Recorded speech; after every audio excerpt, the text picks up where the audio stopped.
কে শরম করবো? তোর লেগে 50,000 টাকা লস হয়েছে আমার। ওরে আল্লাহ রে, কেমনে? কেমনে কি? গরু আজকে 50,000 টাকা পাইতাম না আমি? আহা, কত সুখের কথা। হ্যাঁ, তুই মাসের সামনে বউরে পাশা চোরের ঘরে চোর, আবার 50,000 টাকা পাইতি না? শয়তানের ঘরে শয়তান। ওই কারে শয়তান কস? কারে শয়তান কস? হ্যাঁ, আমি তো স্বামী জাহান্নামে যাবি রে, তুই জাহান্নামে যাবি। যা তুই জাহান্নামে। বউরে যেতে চুরি করাস, তুই কি জান্নাতে যাবি? ওই চুরিকে নতুন করস তুই চোর না? হ্যাঁ, তোর বাপে আমার গুরু, 6 বছর তার কাছে চুরি শিখছি। এই সময় দেখি নাই তুই তোর বাপের লোক চুরি করস নাই, আর স্বামীর বাড়িতে চুরি উল্লে গেছো তুমি।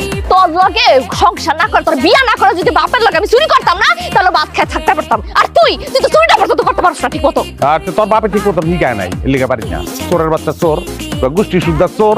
হ্যাঁ, আর আমার উপর সব দোষ ডালে। তোর লিখে পারিস না, 50,000 টাকা পেতাম আমি।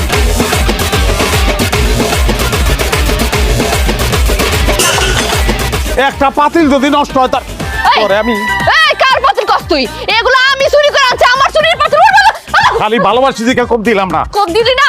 তুই খারা খারা কইছস।